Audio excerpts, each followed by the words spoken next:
नमस्ते, मैं Kumar Utpal, Limca book of world record holder, 30 पुस्तकों के लेखक। आज मैं शुरू करने जा रहा हूँ गांधी नाम से पहचाने जाने वाले प्रसिद्ध व्यक्ति। क्या आप सभी जानते हैं कि मैथिल गांधी किन्हें कहा जाता है? और वह व्यक्ति गांधी के रूप और गुण, उनके व्यक्तित्व से प्रभावित होकर के उनको लोगों ने मैथिल गांधी कहा। वह कौन व्यक्ति हैं जो बिहार के रहने वाले हैं और जिन्होंने सविनय अवज्ञा आंदोलन के दरमियान दांडी मार्च में वह बिहार के अकेले प्रतिनिधि थे जो पैदल मार्च किए थे। तो उनके बारे में मैं आज जानूंगा इस वीडियो के अंतर्गत। दूसरे व्यक्ति हैं, वह महिला के बारे में आप जानते हैं जिन्होंने जिनका नाम गांधी बूढ़ी के नाम से जाना जाता है। तीसरे व्यक्ति हैं जिन्हें हम सीमांत गांधी और सरहद गांधी कहते हैं। वह व्यक्ति कौन है और उनका व्यक्तित्व गांधी जी से प्रभावित रहा, गांधी जी के कदम से कदम ताल मिला करके चले। वह व्यक्ति सीमांत गांधी थे। वह कौन थे, कहाँ के रहने वाले थे, उन पर भी परिचर्चा करूंगा। और चौथे जो व्यक्ति हैं जिनको हम फिरोज गांधी कहते हैं और वह कैसे वह गांधी का नाम उनको मिला और क्यों मिला और वह व्यक्ति कौन थे, उनके बारे में हम जानेंगे। तो आज गांधी नाम से जाने जाने वाले, पहचाने जाने वाले प्रसिद्ध व्यक्ति के बारे में जानेंगे। आखिर गांधी इनको नाम क्यों दिया गया, आखिर लोगों ने गांधी के नाम से इनको क्यों जानते हैं और क्यों ये गांधी के नाम को चरितार्थ किए और यह इतिहास में अमर हो गए अपने व्यक्तित्व, कृतित्व और वक्तृत्व से। लेकिन गांधी का प्रभाव इन पर बहुत था, इसलिए इनको गांधी के नाम से जाने जाते हैं। आइए मैं इस पर आज सांगोपांग व्याख्या करूंगा और शोधपरक यह आर्टिकल है जिसको आप लोग देखेंगे, समझेंगे। और यह बीपीएससी और बिहार से संबंधित ही नहीं, भारत के जितने भी पब्लिक सर्विस कमीशन है और यूपीएससी है, सिविल सर्विसेज है, उसमें यह प्रश्न पूछे जाते हैं, इसलिए आप ध्यान रखेंगे। और खास करके बिहार के बच्चों जो बीपीएससी देते हैं उसमें अब कठिन प्रश्नों पर विशेष मार्क्स मिलने की बात चल रही है। हो सकता है 68 जो परीक्षा जनवरी में होने वाली है उसमें यह लागू हो जाए, तो आप लोगों को कठिन प्रश्नों और तारांकित प्रश्नों को जरूर ध्यान देंगे। उसमें स्पेशल वेटेज, जैसा कि अभी बातचीत में है कि डबल नंबर मिल जाएगा। तो यह तो अगर हम 5 नंबर भी बना देते हैं जो कठिन प्रश्न है, तो हमारा 10 नंबर मिल जाएगा, तो हमको पास करने की गारंटी मिल जाएगी। तो क्यों नहीं हम लीक से हट करके और लीक से जुड़े हुए चीज़ों को भी हम देखें जो हिमालय के ऊपर नया हिमालय गढ़ने में हमको मदद करेगा। आइए मैं उन चीज़ों से रूबरू कराते हैं। सबसे पहला मैं रूबरू कराता हूं मैथिल गांधी। वह व्यक्ति कौन थे जिन्हें मैथिल गांधी कहा जाता है, मैं आपको बतलाने जा रहा हूं। वह व्यक्ति जो थे वह आपको बिहार के इकलौते दांडी यात्री थे जिनका नाम गिरिवरधारी चौधरी था। उन्हें प्यार से कारो बाबू भी कहते थे लोग उनको। और वह मैथिल गांधी कैसे बने, आपको मैं बता दे रहा हूं कि यह जो 80 आदमी की जो नमक सत्याग्रह में भाग लिए, जिसमें से एक आदमी ड्रॉप कर गए, तो आपको यह बता दें कि यह बिहार से अकेला यह आदमी थे। और जब इनसे डॉक्टर राजेंद्र प्रसाद उनसे मिले, तब उन्होंने एक ही बात कहा जिसमें बहुत सारी चीज़ों को चरितार्थ करता है कि आपने अपने बिहार की लाज रख ली। यह डॉक्टर राजेंद्र प्रसाद की उक्ति है मैथिल गांधी के संबंध में, क्योंकि अकेले यह व्यक्ति थे जो नमक सत्याग्रह में जो 80 व्यक्ति का जो एक समूह गया था, उसमें से एक आदमी यूपी के जो थे वह ड्रॉप कर गए। लेकिन 79 में आपको मैथिल गांधी, जिन्हें हम गिरिवरधारी चौधरी कारो बाबू कहते हैं, वह सफल हुए। उनका निवास स्थान दरभंगा कुशेश्वर स्थान बेरी ग्राम में है। दरभंगा में कुशेश्वर स्थान बहुत ही प्रसिद्ध है, शिव मंदिर का बहुत ही प्रसिद्ध मंदिर है, इसलिए आप उस ध्यान से भी रखेंगे। और मैंने बिहार में शिव और शक्ति दोनों का वीडियो बनाया हूँ, आप लोग देखेंगे, जिसमें कुशेश्वर स्थान भी प्रसिद्ध है। वहीं के बेरी ग्राम के रहने वाले थे। वह गांधी जी की तरह एक धोती ही पहनते थे, आजीवन वह चप्पल नहीं पहने। आज़ादी की रजत जयंती पर जब राज्यपाल से सम्मानित होने के लिए जब उन्हें बुलाया गया, तब भी वह बिना चप्पल के एक धोती में सम्मान पाने के लिए पहुंच गए। वह गांधी जी की तरह एक ही धोती पहनते थे, कोई कुर्ता, कोई गंजी और कोई अलग चीज़ नहीं, केवल एक धोती पहनते थे। मैं आपको बता दे रहा हूं कि जब इनके बड़े भाई हरगोविंद चौधरी यूनिवर्सिटी के गोल्ड मेडल वितरण समारोह में अंग्रेज ने उन्हें पहनने के लिए सूट और टाई दिया, तो उन्होंने इसे मना कर दिया। अंग्रेज ने कहा कि आप पहने, आपको अच्छा लगेगा। तो उन्होंने बहुत ही पोलाइट जवाब दिया है कि आपने 7 समुद्र पार करके, समंदर पार करके यहाँ पर आए हैं और वेशभूषा अपने वेशभूषा को बचाए हैं। मैं तो यहीं का हूँ, मैं फिर क्यों बाहरी वेशभूषा पहनूं? कितनी स्वदेशी भावना थी, स्वदेशी वस्त्रों के प्रति कितना अनुराग था और कितना राष्ट्र प्रेम था, इनसे हम लोगों को प्रेरणा लेनी चाहिए। मैं आपको बता रहा हूँ कि यह अब बड़े भाई इनके हरगोविंद चौधरी थे। उन्हीं के प्रयास से साबरमती आश्रम तक उनकी पहुँच हो सकी।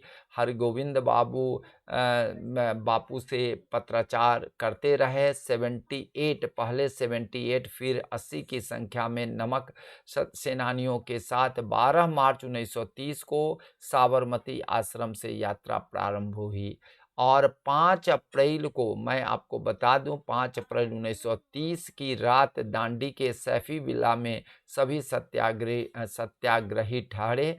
अगले दिन 6 अप्रैल को नमक आंदोलन में भाग लिया।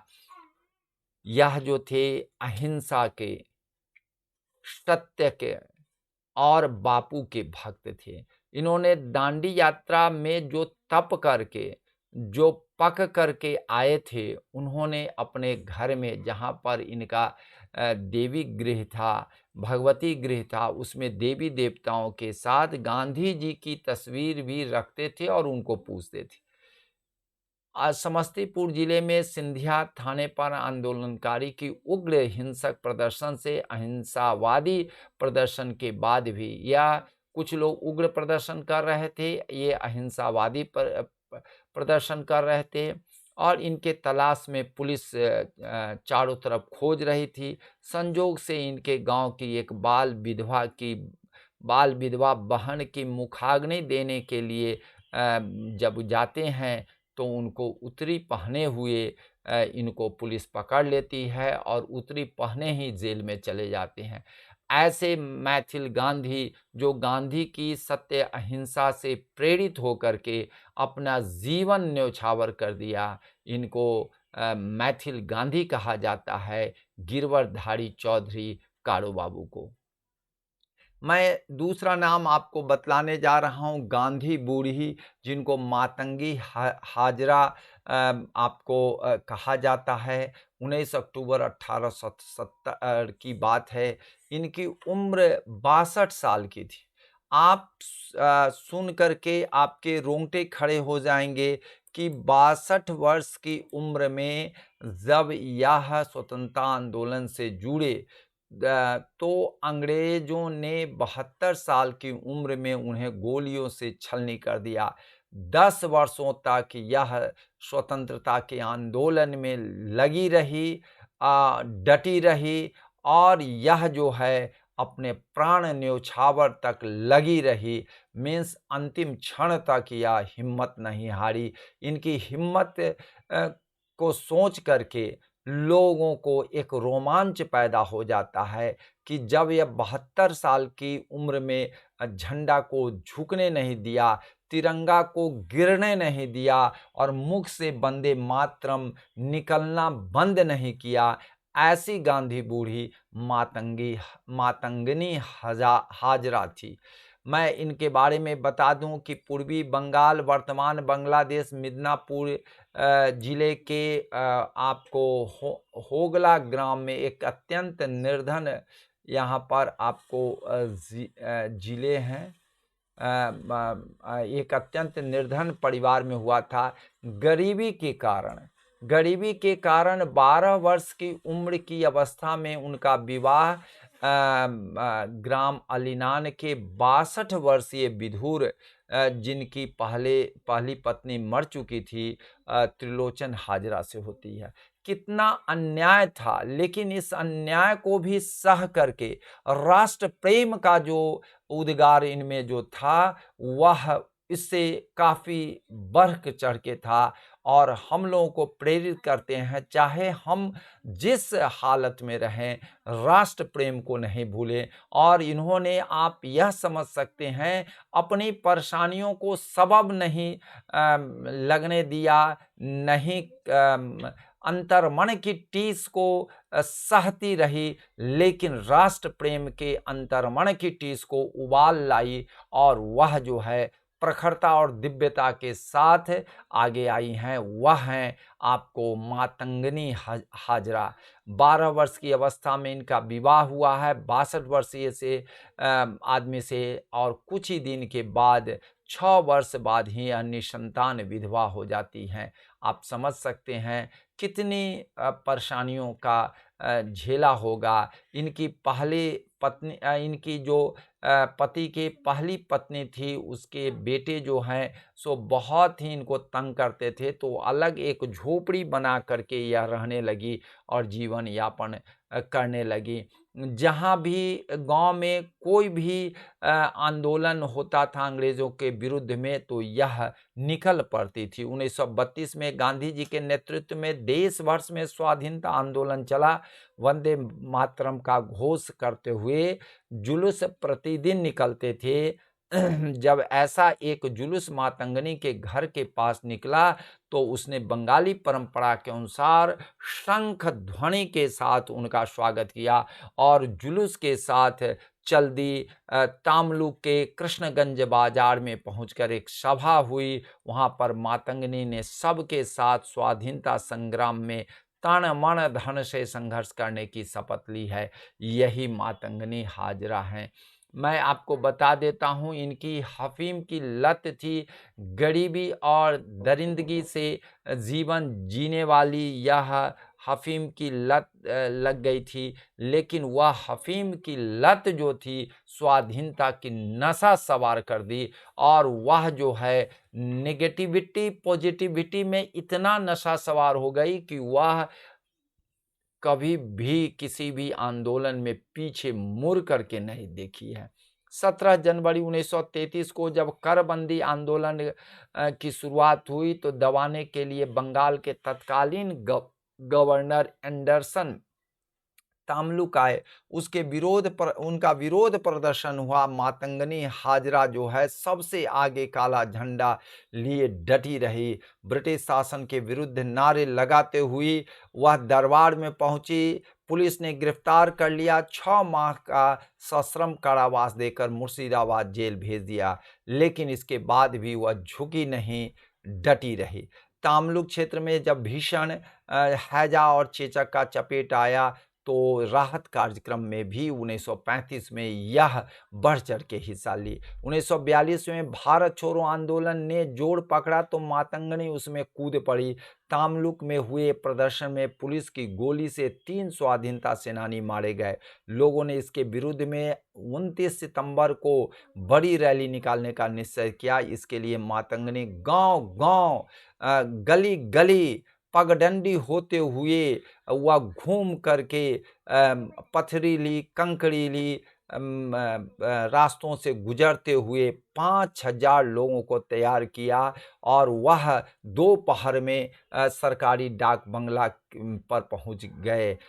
तभी पुलिस ने बंदूकें तान दी और बंदूके से गोली दनादन निकल रही थी और वह देशभक्ति का जुनून 72 साल की मातंगनी हजारा पर इस कदर सवार हुई कि गोली लगते ही हुई। गोली जब इनकी लगी तो इसके बावजूद भी वह वंदे मातरम कहती रही। दूसरे हाथ में जब गोली मारी फिर भी वह वंदे मातरम कहती रही। झंडे को संभाले रखी, गिरने नहीं दिया। वंदे मातरम बोलते हुए झंडे ऊंचा किए रही, थाने की तरफ बढ़ती रही। एक पुलिस ऑफिसर ने तीसरी गोली चलाई, सीधे उस भारत माता के माथे के बीचों बीच लगा। नीचे तो गिर गई लेकिन झंडा जमीन पर गिरने नहीं दिया, सीने पर रखा और जोर से बोला वंदे मातरम, भारत माता की जय। इस बलिदान से पूरे क्षेत्र में इतना जोश और जुनून उफान आया कि लोगों ने अंग्रेजों को खदेड़ करके स्वाधीन सरकार स्थापित कर दी और वह 21 महीने तक तमलुक में चला है। यह एक बहुत बड़ी कामयाबी रही गांधी बूढ़ी की मातंगनी हाजरा का। आप समझ सकते हैं यह शांति के साथ अपनी आगे बढ़ती रही और शांति के साथ न्योछावर अपने जीवन को कर दी, लेकिन झुकने नहीं दिया अपने झंडे को। गांधी बूढ़ी मातंगनी हजारा को आप देख रहे हैं। मैं चित्रांकन के द्वारा आपको समझाने की कोशिश कर रहा हूं। प्लीज आप सब लोग ध्यान देखेंगे, यही जो हैं आपको मातंगनी हाजरा हैं जो गांधी बूढ़ी कहलाती हैं। देखिए यह नहीं यह आर्म्स रखी हुई है, नहीं डंडा रखी है, बस वह डंडा है केवल और केवल झंडा का, तिरंगा का। और 72 साल की बूढ़ी, आप समझ सकते हैं कि 72 साल की यह जो बूढ़ी हैं आपको कितनी जीवट वाली हैं, आप समझ सकते हैं। 72 साल की हैं यह आपको, और 72 साल में देख रहे हैं गोली दनादन अंग्रेज सैनिक चला रहे हैं। मातंगनी की हाजरा के बाहों में लास्ट में इनके माथे पर लगा, गिर गई लेकिन झंडा झुकने नहीं दिया। यहाँ पर एक मूर्ति इनकी स्थापित की गई है और शंख साथ में देख रहे हैं, शंख साथ में है और यह एक झंडा इनके कंधे पर है और यह कितनी सुंदर जीवंत इनके जीवन को दर्शाता है कि शंख भी साथ में है, झंडा भी साथ में है। मातंगनी हजारा की यह मूर्ति है, यह मातंगनी हजारा की मूर्ति है, आप देख रहे हैं। फिर यहाँ पर आप देख रहे हैं कि किस तरह से यह आगे बढ़ रही हैं। सो आप देखने में आप मशगूल होंगे, क्योंकि यह वीरांगना जो हैं अपने 72 वर्ष की उम्र में भी झंडा झुकने नहीं दिया।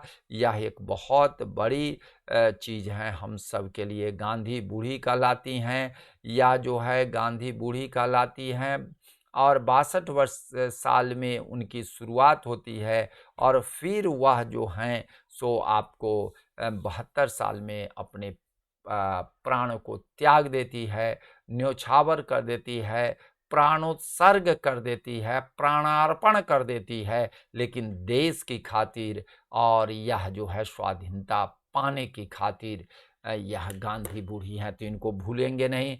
मैं एक और व्यक्ति के नाम बतला रहा हूँ, परम आदरणीय हैं, परम श्रद्धेय हैं और यह जो है काफ़ी गांधी के शांति और अहिंसा के प्रतीक हैं और यह पाकिस्तान और अफ़गानिस्तान के बॉर्डर साइड में रहने वाले हैं, इसलिए इनको सरहद गांधी और सीमांत गांधी, फ्रंटियर गांधी अंग्रेज़ में कहा जाता है। यह हैं हमारे परम आदरणीय आपको सीमांत गांधी, जिनको खान अब्दुल गफ्फार खान कहते हैं। संजोग से जब यह पटना में आए तो इनसे आशीर्वाद पाने का मुझे अवसर मिला और यह जो है उस समय बिहार के मुख्यमंत्री डॉक्टर जगन्नाथ मिश्रा जी थे। उन्हीं के साथ मुझे जाने का मौका मिला और इनसे आशीर्वाद पाने का मौका मिला है। यह हमारे लिए बहुत ही गर्व की बात है। मैं इनको काफ़ी लंबे गोरे-चीटे थे, लेकिन आवाज़ इनकी काफ़ी भारी थी और लेकिन हृदय इनका कवि की तरह पिघला हुआ था। शांति और समन्वय के प्रतीक थे। आप यही से आप ये जानिए, क्योंकि मुझे देखने का और इनसे बात करने का सुअवसर मिला था। यह पश्चिमोत्तर प्रांत के गांधी के निष्ठावान अनुयायी खान अब्दुल गफ्फार खान, जिन्हें सरहद गांधी, फ्रंटियर गांधी, सीमांत गांधी कहा जाता है, पेशावर में 1919 में फौजी कानून मार्शल लॉ लागू कर दिया गया और शांति प्रस्ताव उपस्थित किए। अंग्रेज उन पर विद्रोह का आरोप लगाना चाहती थी, लेकिन एक गवाह भी तैयार नहीं हुआ। लास्ट अंत में इसके बावजूद भी उन्हें झूठी गवाही दे करके इनको फंसाया गया और 6 माह की सज़ा दी गई। फिर मैं आपको बतला रहा हूँ, पेशावर में 23 अप्रैल 1930 को 1 सप्ताह तक पेशावर में सत्याग्रहियों के नियंत्रण में था। गढ़वाल पलटन के लोगों को गढ़वाल पलटन बनाया गया था, जो अंग्रेज़ों के द्वारा बनाया गया था। उन पर गोली चलाने का आदेश दिया, लेकिन गढ़वाल पलटन के अधिकारी चंद्र सिंह ठाकुर जो थे, या चंद्र सिंह ठाकुर ने गोली चलाने से इनकार कर दिया। जिसके कारण उनको आपको अंग्रेजी सरकार कठोर दंड दिया और बाद में लेकिन वह गोली नहीं चलाए और जिससे इन लोगों के प्राण बच गए। लेकिन यह लोग शांति के प्रतीक के रूप में, गांधी के अहिंसा के प्रतीक में डटे रहे, खड़े रहे। इन्हें बच्चा खान अथवा बादशाह खान के नाम से भी जाना जाता है, यह ध्यान रखिएगा। जन्म इनका पेशावर पाकिस्तान में 1890 को हुआ था और मैं आपको बता देता हूँ कि यह खुदा एक खिदमतगार इनकी संस्था थी। ईश्वर के सेवक और सुर्खपोश और लाल कुर्ती दल की स्थापना इन्होंने किया था। तो यह खुदा एक खिदमतगार ईश्वर के सेवक पूछे जाते हैं, इसको ध्यान में रखिएगा। सुर्खपोश लाल कुर्ती दल भी पूछे जाते हैं, इसको ध्यान में रखिएगा। यह बहुत पूछे जाते हैं, इसलिए मैं निवेदन करूंगा कि आप सब याद रखेंगे। मैं आपको बता रहा हूँ 1930 की घटनाक्रम बता रहा हूँ। यहाँ पर एक तस्वीर आपको दिखलाना चाह रहा हूँ कि यह जो है खान अब्दुल गफ्फार खान है, सरहद गांधी जिनको हम लोग कहते हैं। या तो गांधी जी हैं, ठीक है ना। ये आपको सरहद गांधी है, या सरहद गांधी हैं, खान अब्दुल गफ्फार खां हैं। और यहाँ पर जो हैं आपको गांधी जी हैं, यहाँ पर आपको गांधी जी हैं। ये गांधी जी हैं, आप देख रहे हैं। यहाँ पर गांधी जी के साथ जो हैं, यहाँ गांधी जी हैं, यहाँ पर सरहद गांधी हैं, जिनको सीमांत गांधी के रूप में भी जाना जाता है, फ्रंटियर गांधी के रूप में भी जाना जाता है। इसको ध्यान में रखिएगा। तो मैं आपको दोनों व्यक्ति के एक साथ दिखला रहा हूँ चित्र।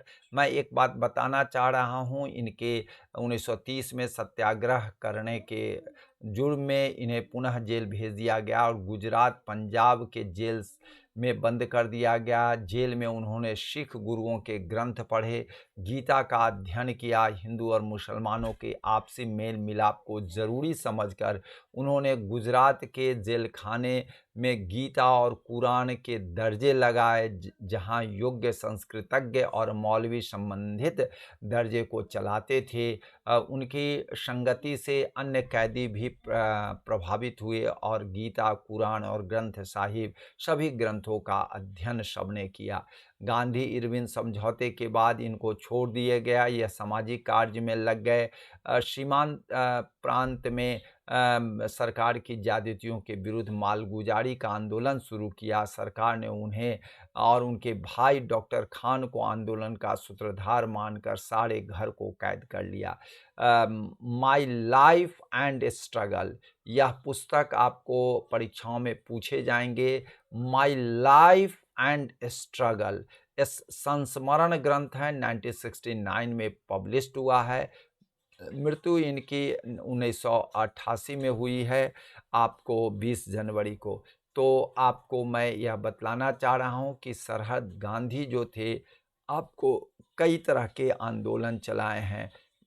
जब देश आज़ाद भी हो गया तो मैं आपको बता रहा हूँ पख्तूनिस्तान आंदोलन चलाए और आजीवन जारी रखा है। भारत सरकार ने इनको सर्वोच्च नागरिक सम्मान भारत रत्न दिया था। मैं आपको बता रहा हूँ कि यह जो है यह आपको कई बार मैं कहा हूँ कि स्वायत्त शासी पख्तूनिस्तान पठानिस्तान के लिए संघर्ष आजीवन करते रहे, ठीक है ना, क्योंकि यह टू नेशन थ्योरी के विरुद्ध थे और इसके बावजूद भी इनको पाकिस्तान में रहना पड़ा। तो इनको बहुत दुख हुआ, बहुत ही दुख हुआ है। आपको बता दें, बाद में इनको पाकिस्तान सरकार ने पेशावर में इनके घर में नज़रबंद कर लिया गया था। मैं एक चीज़ और बता रहा हूँ, 1937 के प्रांतीय चुनावों में कांग्रेस ने पश्चिमोत्तर सीमांत प्रांत की प्रांतीय विधानसभा में बहुमत प्राप्त किया था और खान साहब को पार्टी का नेता चुना गया और वह मुख्यमंत्री भी बने थे। पहले इसका नाम प्रधानमंत्री था। तो यह ध्यान रखिएगा कि यह जो हैं सो सीमांत गांधी इसलिए कहे गए, सरहद गांधी इसलिए कहे कि अफ़गानिस्तान पाकिस्तान के बॉर्डर पर रह करके और यह जो हैं शांति और अमन को कायम रखा। मैं एक बात और कहना चाहता हूँ कि इनकी अंतिम इच्छा थी कि अफ़गानिस्तान में मेरा वहाँ पर मरने के बाद वहीं दाह संस्कार हो, तो वहीं पर इनका दाह संस्कार किया गया। तो यह इनकी अंतिम इच्छा को पूरी की गई। मैं अब लास्ट बतला रहा हूँ, फ़िरोज़ गांधी।